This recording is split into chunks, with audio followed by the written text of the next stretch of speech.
Anchors away, my friend. Anchors away. Welcome back to Brian Keene's Secret Histories. I am, of course, your host, Brian Keene. And in this series, which is very bootleg, very lo fi, uh, we sit on the floor in my office with my shaky cam iPhone and we go through my books in chronological order, meaning the order that they were published.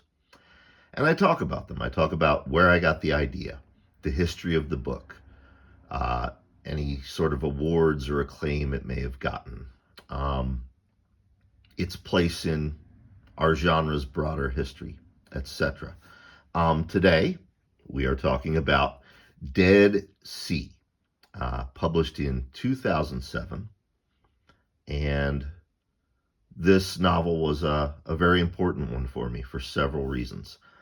Um, First of all, let's talk about the fact that it is zombies, and it confused a lot of my readers. At this point in my career, I had done The Rising, and I had done City of the Dead, and we've talked in previous episodes about how they were, constant bestsellers. By this point, I think The Rising was into its seventh printing, and City of the Dead was into its third printing. So they were both doing very, very well. Um, there was movie interest, there was video game interest. In fact, at this point, they'd been optioned for the third time. Um, but I was done writing about zombies, folks. I didn't have anything else to say about them. And, I in addition to those two books, I had done The Rising Selected Scenes from the End of the World. That was an indie release, so not quite as well known as The Rising and City of the Dead. But regardless, I didn't want to write about zombies anymore. And then I got this idea. The idea came to me when J.F. Gonzalez and I were in Baltimore. I had mentioned in the Clickers 2 episode of Secret Histories that we got to take a tour of the National Aquarium and kind of go behind the scenes.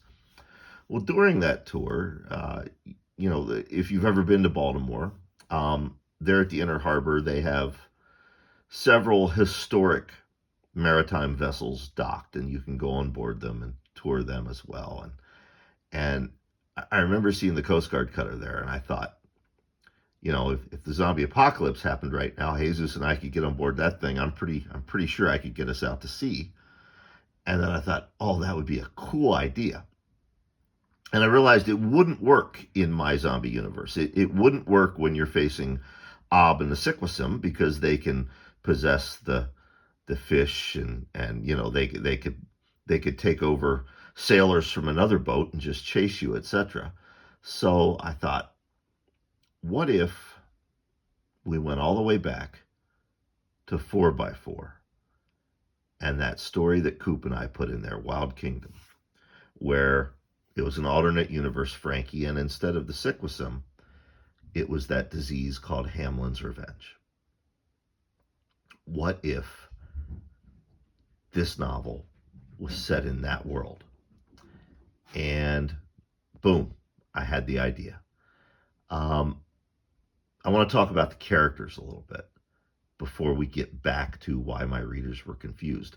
By the time I was writing this novel, I had done several nationwide book tours, and I had met my readers. I knew who my readers were, and I knew that they weren't all straight white guys. They had wildly varying political beliefs, religious beliefs, social beliefs, etc.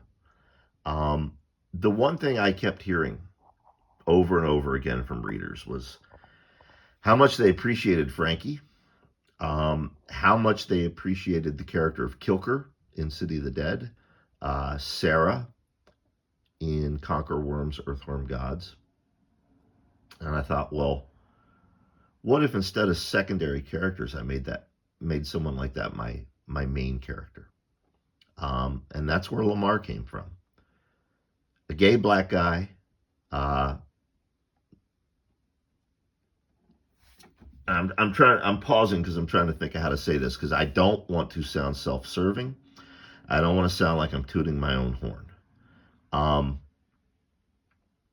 but when Dead Sea was published, countless people emailed me, told me at signings, told me at conventions. And I'm not just talking about my readers, I'm talking about my peers as well.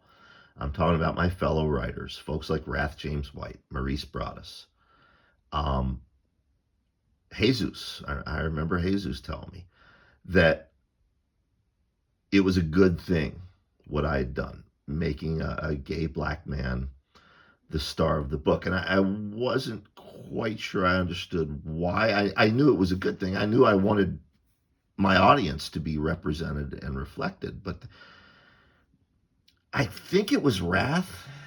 It was Rath or Maurice, one of them, explained to me. They said, someone of your prominence, someone with your audience and readership, um, introducing your audience to a character like that and not making the book about him being gay, but just having him be a gay character and a black character.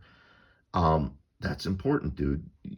A lot of these people probably wouldn't have picked the book up if they had known that, but they picked it up because your name is on it and they enjoyed the book. And that was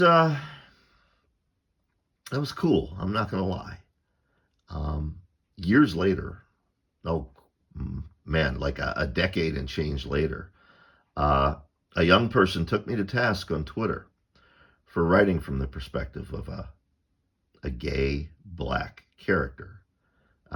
Said I shouldn't have done that as a straight white male, and I was going to respond, and I was going to say you have to consider the time this book was written. Um, but before I could, my peers and older readers jumped to my defense and explained that very well to this kid. And the kid admitted, okay, well, I hadn't considered that historical context. Um, Lamar remains one of my favorite characters. The ending of the book is ambiguous about his fate. I know what happened to him, but I'm going to let you decide what happened to him. Mitch, the Bible salesman, another case of representation. I wanted this burly biker badass motherfucker, who it turns out is a door-to-door Holy Bible salesman. Um, I loved the cast of this book. I loved writing about them. I hated what I had to put them through. But I also enjoyed what I put them through. Um, but when the book came out, readers were confused because they thought it was another book in the Rising series, and instead it was, not Romero zombies, but Romero-esque zombies, and clearly a different world. And yet Frankie gets a cameo mention. And that was, I guess at the time, the Brian Keene message board was really, really big. We've talked about social media was still in its infancy. A lot of people used message boards. And by then the Brian Keene message board was huge for horror fiction. Even if you hated me, you hung out on the Brian Keene message board. It was the same for Warren Ellis's forum. The comic book world all hung out on his forum. But I remember people putting it all together and saying, oh, this is like a multiverse. This is like, the comic books. And again, keep in mind, when I was putting all this together, there was no MCU. Not everything was connected, shared universes. That was a foreign idea to 90% of the entertainment industry. But yeah, I have a fondness for Dead Sea. I always will. I enjoyed writing this book. It was fun, but I got to talk about some serious shit too.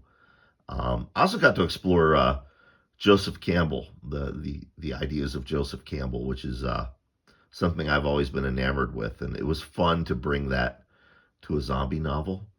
So let's talk about the editions. Of course, this is the Leisure Books paperback. They managed, once again, to get the hands on the cover, City of the Dead, The Rising. I think this is what contributed to a lot of readers' confusion that thought this was set in the world of those two books, was this cover. Later on, of course, we had the Deadite Press trade paperback. Always loved this cover. I always thought that was just really, really badass. We had the Delirium Books hardcover edition. Let me show you the signature sheet for that one. Here you go. 500 copies, 52 lettered.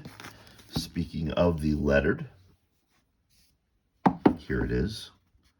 Really pretty book. Nice hard case. And then another case inside. And then there's the lettered edition. Leather bound, brown leather this time. Gorgeous end papers.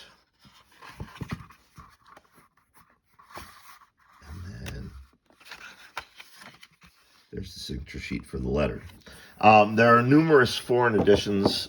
To save us time, I'm not going to show them all. I'll show you two of my favorites, though. This is the German paperback, where they declared, I believe this says in German that I'm the next Richard Lehman. I believe so. I don't know. Somebody out there that speaks German, Stephen Kazanowski, let me know if I'm wrong on that. But I believe it says Brian Keene is the new Richard Lehman. Which, hey, you know, I'll take that. That's high praise. Love this edition. This is the Spanish edition. It's very, very cool. I love that cover. And actually, let's go over here. Oh, you have to ignore the mess on the floor. I had my sword out. I was making a video for a little buddy of mine. This is a Spanish edition box set that they sold in big box stores. With it, you got The Rising, City of the Dead, Dead Sea, and you also got this Brian Keene coffee mug. It was never available in the U.S.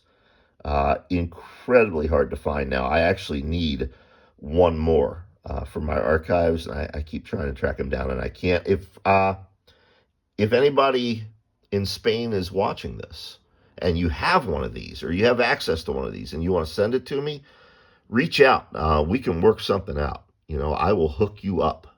So anyway, that is it for Dead Sea. Up next on the hit parade, we're going to go to The New Fear, The Best of Hail Satan, Volume 3. I'll see you then. Peace.